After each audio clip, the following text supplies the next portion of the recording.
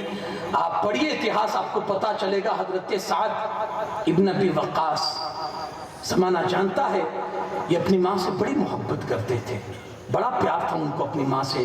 یارو آپ یقین مانیں گے وہ اتنی محبت کرتے تھے کہ ماں کو دیکھے بغیر انہیں سکون نہیں آتا تھا جب تک وہ ماں کو نہیں دیکھ لیتے تھے۔ لیکن جب حضور کے دامن سے وابستہ ہوئے، کلمہ پڑھ کر مسلمان ہوئے، ماں کو پتا چلا، ماں نے سمجھانا شروع کیا، بیٹا چھوڑ دے، بیٹا چھوڑ دے، بیٹا چھوڑ دے۔ ماں نے سمجھا صبح ہے، مان جائے گا شام ہوتے ہوتے، نہیں سمجھے۔ دوسرا دن ہوا، ماں نے کہا تھوڑا اور زبردستی کروں گی، ہو سکتا ہے مان جائے، نہیں مانا۔ 2-4 دن ہو گئے، وہ اسلام سے باز آنے کی بات ہی نہیں کر رہے ہیں۔ کہا ماں یہ نہیں ہو سکتا ہے، دوسری بات کر، ماں یہ نہیں ہو سکتا ہے، دوسری بات کر، ماں اب یہ ہاتھ سے کبھی نہیں چھوٹ سکتا ہے، دوسری بات کر۔ ماں جب تھک گئی تو آپ بلیک میل کرنا شروع کیا، ایموشنلی بلیک میل کرنا شروع کیا۔ ماں نے کہا بیٹا نہیں چھوڑے گا، میں کھانا نہیں کھاؤں گی جب تک تو اسلام نہیں چھوڑتا ہے، میں بھوکے مر جاؤں گی جب تک تو اسلام نہیں چھوڑتا ہے۔ ماں نے بھوکا رہنا شروع کر دیا۔ 1 دن ہوا، 2 دن ہوا، ماں کی حالت خراب ہونے لگی۔ لوگ آ کر بتاتے ہیں، کبھی چاچا آ کر بتاتے ہیں، بیٹا ذرا تیری ماں کی حالت تو دیکھ لے، جس ماں سے تو اتنی محبت کرتا تھا، آج وہ موت کے دہانے پر ہے، وہ مرنے کے لیے جا رہی ہے، بیٹا اب تو بچا لے اپنی ماں کو۔ لیکن حضرت سعد ٹس سے مس نہیں ہو رہے کہ آپ نے فیصلہ کر لیا تھا، کہا میری ماں کو جو کرنا ہے وہ کر لے، لیکن میں دین نہیں چھوڑ سکتا، میں اسلام نہیں چھوڑ سکتا ہے۔ اتہاس گواہ ہے، جب ماں کی حالت بہت خراب ہو گئی، حضرت سعد گئے ماں کے پاس، اے ماں سن لے، سر کے کانوں سے نہیں دل کے کانوں سے سن لے، یہ آج اگر تو مجھے ایموشنلی بلیک میل کر رہی ہے، تو نے کھانا چھوڑ دیا ہے کہ میں باز آ جاؤں گا، تو نے یہ چھوڑ دیا ہے کہ میں باز آ جاؤں گا، میں اسلام چھوڑ دوں گا، میرے آخری کلمات کو سن لے، اور یہ میرا آخری ججمنٹ ہے، آخری فیصلہ ہے۔ ماں تیرے قالب کے اندر ایک ہی دل ہے، ایک ہی جان ہے، اگر اللہ نے ہزاروں جان دی ہوتی اور تو ایک ایک کر کے تو جان دے دیتی کہ میں اسلام چھوڑ دوں، تیری ہزاروں جانیں چلی جاتی، مگر میں دین کو ہرگز نہیں چھوڑتا، میں نہیں چھوڑوں گا ماں۔ یہ عشق کی بات ہے، یہ محبت کی بات ہے، یہ اب کبھی نہیں چھوٹ سکتا ہے۔ ماں نے جب آخری ججمنٹ سن لیا نا تو سمجھ گئے بیٹے، آخر ماں تھی، بیٹے کی وہ حالت جانتی تھی، کہا اب یہ نہیں بدل سکتا ہے۔ انہوں نے کھانا شروع کر دیا اور اپنے بیٹے کو جس حالت پہ اس حالت پر چھوڑ دیا۔ عرض یہ کرنا چاہتا تھا، انہوں نے دین کو دیکھا، انہوں نے اسلام کو نزدیک سے دیکھا، حضور کے ہاتھوں پر کلمہ پڑھا، اب جان کی بازی لگتی ہے، لگ جائے، بیٹے قربان ہو رہے ہیں، ہوتے رہیں، اسلام کے اس پر آنچ نہیں آنی چاہیے، اسلام کے احکامات پر آنچ نہیں آنی چاہیے، اسلام کی کسی چیز پر آنچ نہیں آنی چاہیے۔ یہ ان کا مرتے دم تک یہ فیصلہ تھا، یہی سبق تھا جو کربلا کے میدان میں امام علی مقام نے دیا تھا۔ علی اصغر جا رہے ہیں، کوئی بات نہیں، مولا تجھے اس کی قربانی قبول ہے تو تم اس کو قبول فرما لے، مولا اگر تو یہی چاہتا ہے تو حسین بھی تیری رضا میں راضی ہے، قبول کر لے، لیکن دین کے اوپر آنچ نہیں آنے دی تھی۔ یہ ان کا درس یہ ہمیں سبق دیتا ہے، ان کا یہ کارنامہ ہمیں یہ سبق دیتا ہے، یارو دین کے لیے پھر مت مٹ جاؤ، پھر دین کے سامنے پھر کوئی بھی ہو، تمہارے لیے صرف اللہ اس کے رسول کا دین ہی سامنے ہونا چاہیے۔ اب ہم یہ دیکھیں، جس رب کی پسند جو سب سے زیادہ پسندیدہ اللہ کو ہے اور وہ اللہ نے ہمیں عطا فرمایا، ہمارے اندر کتنا ہے؟ آج نہ ہماری سماج میں دین، نہ رسومات میں دین، نہ لین دین کے معاملات میں دین، نہ کاروبار میں دین، نہ گھر میں دین، نہ سوسائٹی میں دین، نہ دوستوں کی مجلسوں میں دین، نہ ہمارے علاقوں کے اندر دین ہے، تو صرف ایک نام کا ہے کہ ہم مسلمان ہیں، ہم مسلمان ہیں۔ بڑا دکھ ہوگا آپ کو بھی، اور شاید میں آپ کی آنکھیں کھولنے کے لیے آج کی اس تقریر میں کامیاب ہو سکوں، میری کوشش یہ ہے۔ آج میں آپ کو ایک دعوت دے رہا ہوں، گھر پہ جائیے گا اور تھوڑی دیر کے لیے سوچئے گا مولانا نے صحیح کہا، دین کہاں ہے؟ اگر ہم مسلمان ہیں تو دین کہاں ہے؟ آپ کو معلوم ہے ایک مسلمان کے لیے دین کے لوازمات کیا ہے؟ آپ جانتے ہیں کہ مسلمان کے لیے کیا جاننا ضروری ہے؟ ایک مسلمان کو کتنا علم اور نالج ہونا چاہیے اپنے دین کے تئیں، اپنے دین کے لیے، آپ جانتے ہیں؟ یقین مانیے اگر میں گنانا شروع کروں تو شاید آپ کو بھی اندر خانے احساس ہوگا کہ یار ہم مسلمان ہیں، ہم مسلمان ہیں۔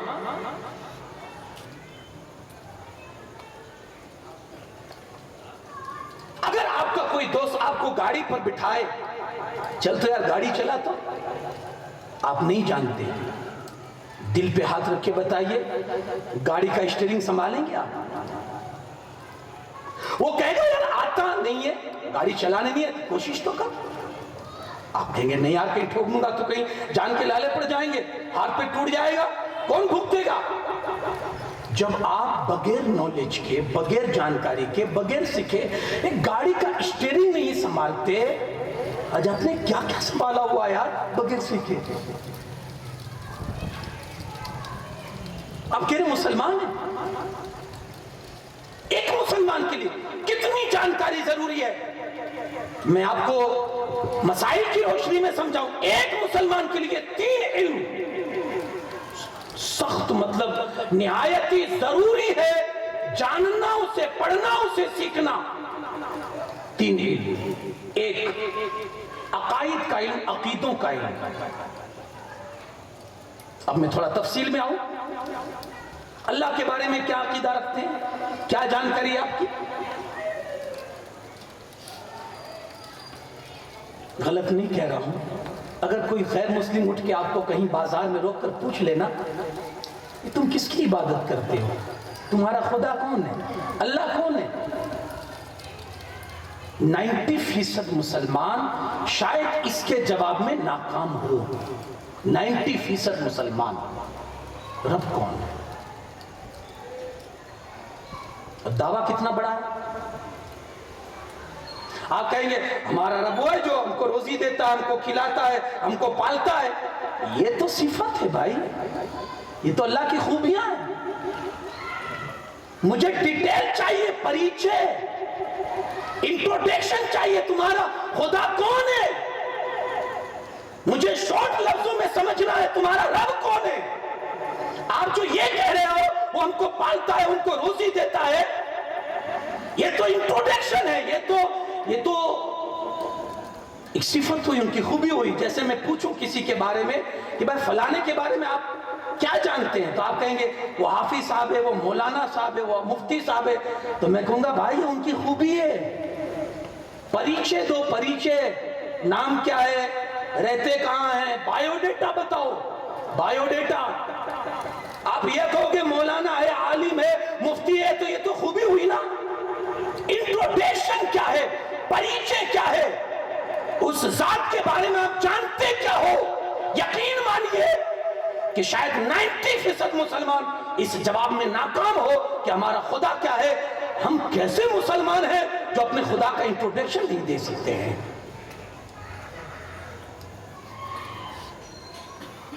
اور دعویٰ کتنا بڑا ہے، ہم ہی جنتی ہے۔ کسی نے ہاتھ اونچے کروا دیے تو سمجھ گئے کہ مجلس سے جنت لے کر جا رہے ہیں۔ یارو سمجھو پہلے اسلام کیا ہے، مذہب کیا ہے، تمہارا دین کیا ہے، اسلام کی سچائی کیا ہے، اسلام کی حقانیت کیا ہے، پہلے وہ تو سمجھو۔ خالی ایسے نعروں پر زندگی اور اپنی اسلام کو مت رکھو، ہاں، اور ایسے اندھی عقیدتوں پر اپنے عقائد کو مت رکھو۔ یارو آؤ پڑھو، مذہب کو سمجھو، دین ہے کیا۔ بایزید بستامی کی بارگاہ میں ایک بندہ آیا، حضور اپنی چادر کا ایک ٹکڑا دے دو نا۔ کیا کہا؟ چادر کا ایک ٹکڑا دے دو نا، میں اپنے پاس رکھ کر میں چاہتا ہوں کہ مجھے فیض ملے۔ کیا ملے؟ مجھے فیض ملے، یہ چادر کا ٹکڑا دے دو نا۔ بایزید بستامی نے کہا میں اگر پورے اپنے بدن کی چمڑی بھی اتار کر تجھے دے دوں اور تو پہن لینا 1% بھی فیض نہیں ملے گا. کیا کہا؟ 1% بھی تجھے فیض نہیں ملے گا. میں اپنے تو صرف چادر کا ٹکڑا مانگتا ہے، میں شریر کا، میں اپنے جسم کا چمڑا اتار کے دے دوں اور تو بایزید کا چمڑا بھی پہن لے، 1% بھی تیرا فائدہ نہیں ہونے والا ہے جب تک تم اللہ اس کے رسول کے دین پر اپنے آپ کو مضبوطی سے قائم نہ بنا لے. کچھ بھی نہیں ہے اور سوچتے ہیں کہ ایک چادر سے سب کچھ ہو جائے گا. ہاں، کچھ بھی نہیں ہے اور سوچتے ہیں ٹوپی پہن لی تو لگتا ہے کہ اب نجاتی ہمارا مقدر ہو چکی ہے. یارو ایسا نہیں ہے. دین کو پڑھو، دین کو سمجھو. اسلام ہے کیا؟ اسلام کہتا کیا ہے؟ پہلے وہ بھی عقیدوں کا علم جاننا ایک مسلمان کے لیے اشد ضروری ہے، سخت ضروری ہے کہ ایک مسلمان سمجھے، جانے اور اسے یہ سمجھ ہونی چاہیے میرا خدا کون ہے، میرا رب کون ہے.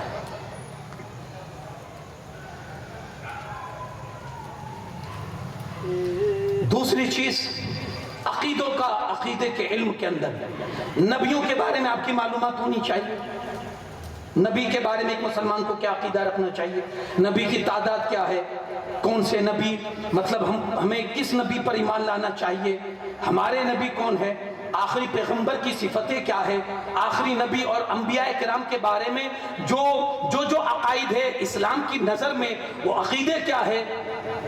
یارو زبان خاموش ہو جائے گی اگر کوئی پوچھ لے ہمیں.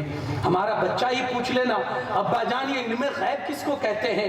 مولانا کی تقریر معراج میں گیا تھا، مولانا بار بار علم غیب علم غیب علم غیب کرتے تھے، سمجھ میں نہیں آیا علم غیب کس کو کہتے ہیں. اگر آپ کے پاس یہ جواب ہے کہ آپ اپنے بیٹے کو مطمئن کر سکے تو پھر یقین مانیے کہ آپ دین اسلام کو سمجھتے ہیں. اور اگر آپ اپنے بیٹے کے سامنے یہ پروف نہیں کر سکتے کہ علم غیب کسے کہتے ہیں تو پھر اپنے نصیبے پر روئیے گا کہ میں مسلمان ہوں اور اپنے بیٹے کو اتنا نہیں سمجھا سکتا ہوں کہ بیٹا علم غیب کس کو کہتے ہیں.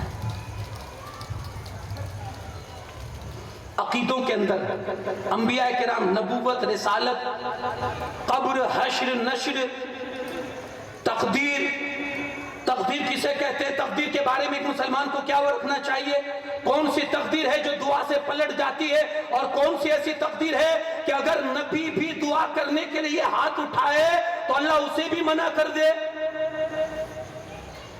تقدیر معلق کسے کہتے ہیں، تقدیر مبرم کسے کہتے ہیں. کیا ایک مسلمان کو یہ جاننا ضروری نہیں ہے؟ آج اسی کنفیوژن میں تو ہم ہیں. اسی لیے آج غیروں کو بہت اچھا موقع مل گیا ہے کہ میدان کھلا مل گیا ہے کہ جہاں چاہتے وہ حملے کرتے اور ہمارے دین کو برباد کر رہے ہیں جس اعتبار سے چاہتے ہیں.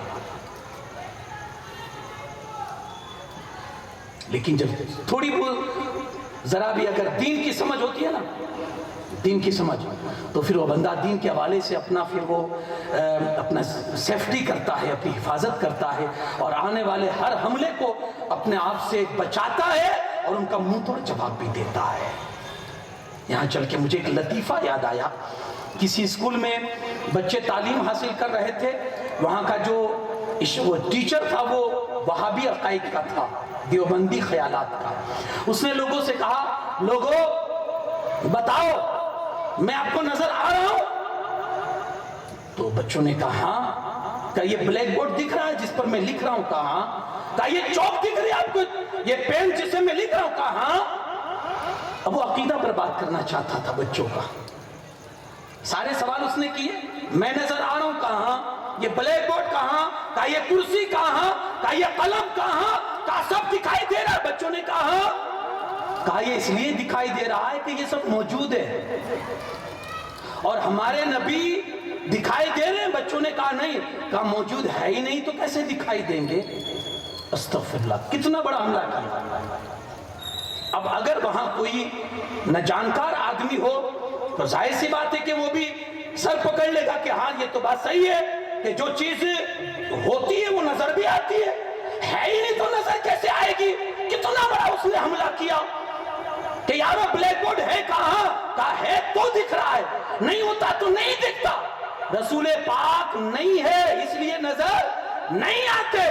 انہی بچوں میں ایک ہوشیار بچہ دیندار گھرانے سے تعلق رکھنے والا, جن کے باپ دین سیکھے ہوئے تھے, جن کے گھر کے اندر اسلام تھا, جنہوں نے دین کی تعلیم حاصل کی تھی, اس گھرانے کا ایک بچہ تھا, کھڑا ہو جاتا ہے اور بچوں سے پوچھتا ہے, بچوں ابھی ٹیچر نے جو سوال کیے کہ یہ نظر آ رہے کیونکہ یہ موجود ہے اس لیے دکھ رہے ہیں, اب میں آپ سے سوال کرتا ہوں, صاحب نظر آ رہے ہیں؟ بچوں نے کہا ہاں. بلیک بورڈ نظر آیا؟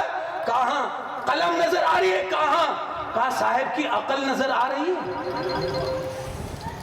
صاحب کی عقل نظر آ رہی ہے؟ بچوں نے کہا نہیں. کہا ہے ہی نہیں تو نظر کہاں سے آئے گی؟ عقل ہوتی تو نظر آتی نا.